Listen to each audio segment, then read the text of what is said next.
बड़ी खबर, आज अरविंद केजरीवाल की जमानत जो अरविंद केजरीवाल ने याचिका दायर की थी वो खारिज कर दी गई है। अरविंद केजरीवाल को लगा है हाईकोर्ट से एक बड़ा झटका। हाईकोर्ट ने साफ तौर पर कह दिया है कि केजरीवाल की ने जो राहत की मांग की थी वो उनको नहीं दी जा सकती और बाकायदा अपने आदेश में तमाम पहलुओं का जिक्र किया है। कोर्ट लगातार यही बताने की कोशिश कर रही थी कि अरविंद केजरीवाल को अगर राहत नहीं दी जा रही है तो क्यों नहीं दी जा रही है, और अभी भी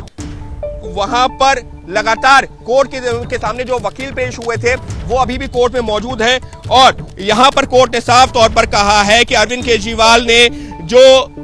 याचिका दायर की थी उस पर उनको राहत नहीं दी जा सकती। इसका मतलब साफ है कि ईडी की जो गिरफ्तारी को अरविंद केजरीवाल ने दिल्ली हाईकोर्ट में चुनौती दी थी, अरविंद केजरीवाल को दिल्ली हाईकोर्ट से लगा है एक बड़ा झटका और अब जो मामले की सुनवाई कर रही थी जज वो अपनी बेंच से उठ चुकी है, यानी कि साफ तौर पर एक विस्तृत आदेश दिया है और उस आदेश में यही बताने की कोशिश की है कि क्यों अरविंद केजरीवाल को राहत नहीं दी जा रही है। अब मैं विस्तार से बता देता हूं कि वजह क्या क्या है। पहला, जो अरविंद केजरीवाल के वकील अभिषेक मनु सिंघवी ने एक सवाल खड़ा किया था कि आखिर लोकसभा चुनावों से ठीक पहले क्यों, उस पर कोर्ट ने जवाब दिया है। कोर्ट ने कहा है कि अरविंद केजरीवाल को किस समय गिरफ्तार किया गया, उस टाइमिंग पर जब सवाल खड़े किए गए केजरीवाल के द्वारा, तो यहां पर कोर्ट ये साफ करना चाहती है कि कोर्ट को ये देखना है कि क्या गिरफ्तारी इस वक्त जरूरी थी। और ईडी ने जो दलील दी कि हमने एक के बाद एक समन भेजे, पिछले 4 महीने से समन भेज रहे थे, हाजिर नहीं हो रहे थे, उसके बाद में इनको गिरफ्तार किया गया और सुप्रीम कोर्ट का उस फैसले का जिक्र किया जिसमें सुप्रीम कोर्ट ने कहा था मनीष सिसोदिया के मामले में कि आप जल्द अपनी जांच पूरी कीजिए और उसके बाद में